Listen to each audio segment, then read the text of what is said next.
സംഖ്യാപുസ്തകം അദ്ധ്യായം 18. പിന്നെ യഹോവ അഹരോനോട് അരുളിച്ചെയ്തതെന്തെന്നാൽ, നീയും നിന്റെ പുത്രന്മാരും നിന്റെ പിതൃഭവനവും വിശുദ്ധ മന്ദിരം സംബന്ധിച്ചുണ്ടാകുന്ന അകൃത്യം വഹിക്കണം. നീയും നിന്റെ പുത്രന്മാരും നിങ്ങളുടെ പൗരോഹിത്യം സംബന്ധിച്ചുണ്ടാകുന്ന അകൃത്യവും വഹിക്കണം. നിന്റെ പിതൃഗോത്രമായ ലേവി ഗോത്രത്തിലുള്ള നിന്റെ സഹോദരന്മാരെയും നിന്നോടുകൂടെ അടുത്തു വരുമാറാക്കണം. അവർ നിന്നോട് ചേർന്ന് നിനക്ക് ശുശ്രൂഷ ചെയ്യണം. നീയും നിന്റെ പുത്രന്മാരുമോ സാക്ഷ്യകൂടാരത്തിങ്കൽ ശുശ്രൂഷ ചെയ്യണം. അവർ നിനക്കും കൂടാരത്തിനൊക്കെയും ആവശ്യമുള്ള കാര്യം നോക്കണം. എന്നാൽ അവരും നിങ്ങളും കൂടെ മരിക്കാതെ ഇരിക്കേണ്ടതിന് അവർ വിശുദ്ധ മന്ദിരത്തിലെ ഉപകരണങ്ങളോടും യാഗപീഠത്തോടും അടുക്കരുത്. അവർ നിന്നോട് ചേർന്ന് സമാഗമന കൂടാരം സംബന്ധിച്ചുള്ള സകല വേലയ്ക്കുമായി കൂടാരത്തിൻ്റെ കാര്യം നോക്കണം. ഒരു അന്യനും നിങ്ങളോട് അടുക്കരുത്. ഇസ്രയേൽ മക്കളുടെ മേലിനി ക്രോധം വരാതിരിക്കേണ്ടതിന് വിശുദ്ധ മന്ദിരത്തിൻ്റെയും യാഗപീഠത്തിൻ്റെയും കാര്യം നിങ്ങൾ നോക്കണം. ലേവ്യരായ നിങ്ങളുടെ സഹോദരന്മാരെയോ ഞാൻ ഇസ്രയേൽ മക്കളുടെ ഇടയിൽ നിന്ന് എടുത്തിരിക്കുന്നു.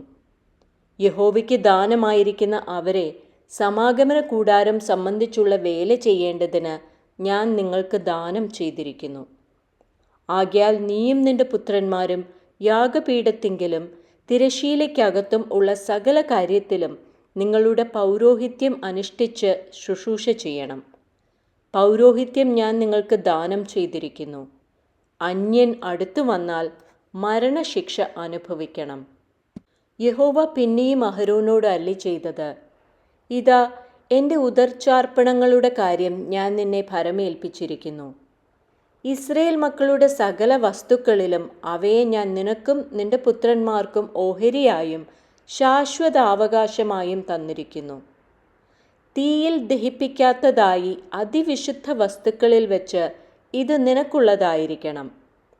അവരെനിക്ക് അർപ്പിക്കുന്ന അവരുടെ എല്ലാ വഴിപാടും സകല ഭോജനയാഗവും സകല പാപയാഗവും സകല അകൃത്യയാഗവും അതിവിശുദ്ധമായി നിനക്കും നിന്റെ പുത്രന്മാർക്കും ഇരിക്കണം. അതിവിശുദ്ധ വസ്തുവായിട്ട് അത് ഭക്ഷിക്കണം. ആണുങ്ങളെല്ലാം അത് ഭക്ഷിക്കണം.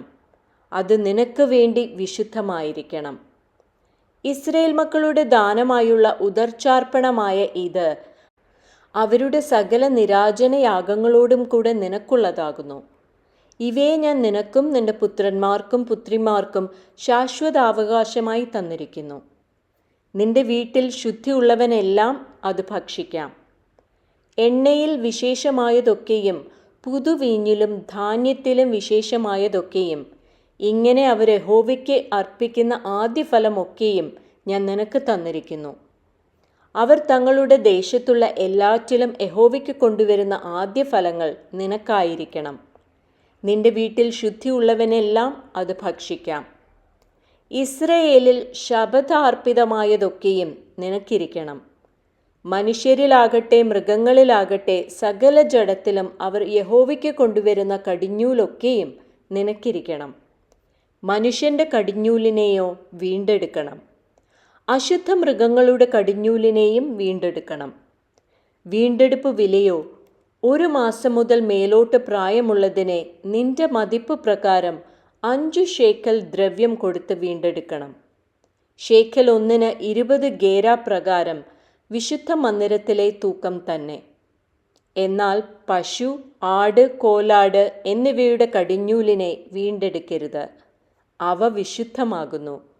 അവയുടെ രക്തം യാഗപീഠത്തിന്മേൽ തളിച്ച് മേധസ് യഹോവയ്ക്ക് സൗരഭ്യവാസനയായ ദഹനയാഗമായി ദഹിപ്പിക്കണം. നിരാജനം ചെയ്ത നെഞ്ചും വലത്തെ കൈക്കുറകും നിനക്കുള്ളതായിരിക്കുന്നത് പോലെ തന്നെ അവയുടെ മാംസവും നിനക്കിരിക്കണം. ഇസ്രയേൽ മക്കൾ യഹോവയ്ക്ക് അർപ്പിക്കുന്ന വിശുദ്ധ വസ്തുക്കളിൽ ഉദർച്ചാർപ്പണങ്ങളെല്ലാം ഞാൻ നിനക്കും നിന്റെ പുത്രന്മാർക്കും പുത്രിമാർക്കും ശാശ്വതാവകാശമായി തന്നിരിക്കുന്നു. യഹോവയുടെ സന്നിധിയിൽ നിനക്കും നിന്റെ സന്തതിക്കും ഇതെന്നേക്കും ഒരു ലവണ നിയമം ആകുന്നു. യഹോവ പിന്നെയും അഹരോനോട്, നിനക്ക് അവരുടെ ഭൂമിയിൽ ഒരു അവകാശവും ഉണ്ടാകരുത്. അവരുടെ ഇടയിൽ നിനക്ക് ഒരു ഓഹരിയും അരുത്. ഇസ്രയേൽ മക്കളുടെ ഇടയിൽ ഞാൻ തന്നെ നിന്റെ ഓഹരിയും അവകാശവുമാകുന്നു എന്നരുളി ചെയ്തു. ലേവ്യർക്കോ ഞാൻ സമാഗമന കൂടാരം സംബന്ധിച്ച് അവർ ചെയ്യുന്ന വേലയ്ക്ക് ഇസ്രയേലിലുള്ള ദശാംശമെല്ലാം അവകാശമായി കൊടുത്തിരിക്കുന്നു. ഇസ്രയേൽ മക്കൾ പാപം വഹിച്ച് മരിക്കാതിരിക്കേണ്ടതിന് മേലാൽ സമാഗമന കൂടാരത്തോട് അടുക്കരുത്. ലേവ്യർ സമാഗമന കൂടാരം സംബന്ധിച്ചുള്ള വേല ചെയ്യുകയും അവരുടെ അകൃത്യം വഹിക്കുകയും വേണം. അത് തലമുറ തലമുറയായി എന്നേക്കുമുള്ള ചട്ടമായിരിക്കണം. അവർക്ക് ഇസ്രയേൽ മക്കളുടെ ഇടയിൽ അവകാശമുണ്ടാകരുത്. ഇസ്രയേൽ മക്കൾ യഹോവയ്ക്ക് ഉദർച്ചാർപ്പണമായി അർപ്പിക്കുന്ന ദശാംശം ഞാൻ ലേവ്യർക്ക് അവകാശമായി കൊടുത്തിരിക്കുന്നു. അതുകൊണ്ട് അവർക്ക് ഇസ്രയേൽ മക്കളുടെ ഇടയിൽ അവകാശമരുത് എന്ന് ഞാൻ അവരോട് കൽപ്പിച്ചിരിക്കുന്നു.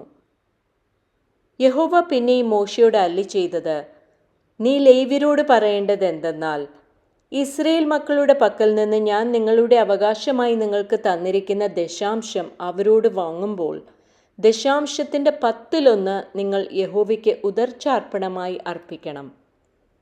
നിങ്ങളുടെ ഈ ഉദർച്ചാർപ്പണം കളത്തിലെ ധാന്യം പോലെയും മുന്തിരിച്ചക്കിലെ നിറവ് പോലെയും നിങ്ങളുടെ പേർക്ക് എണ്ണും. ഇങ്ങനെ ഇസ്രയേൽ മക്കളോട് നിങ്ങൾ വാങ്ങുന്ന സകല ദശാംശത്തിൽ നിന്നും യഹോവയ്ക്ക് ഒരു ഉദർച്ചാർപ്പണം അർപ്പിക്കണം. യഹോവയ്ക്കുള്ള ആ ഉദർച്ചാർപ്പണം നിങ്ങൾ പുരോഹിതനായ അഹരോന് കൊടുക്കണം. നിങ്ങൾക്കുള്ള സകല ദാനങ്ങളിലും ഉത്തമമായ എല്ലാറ്റിൻ്റെയും വിശുദ്ധ ഭാഗം നിങ്ങൾ യഹോവയ്ക്ക് ഉദർച്ചാർപ്പണമായി അർപ്പിക്കണം.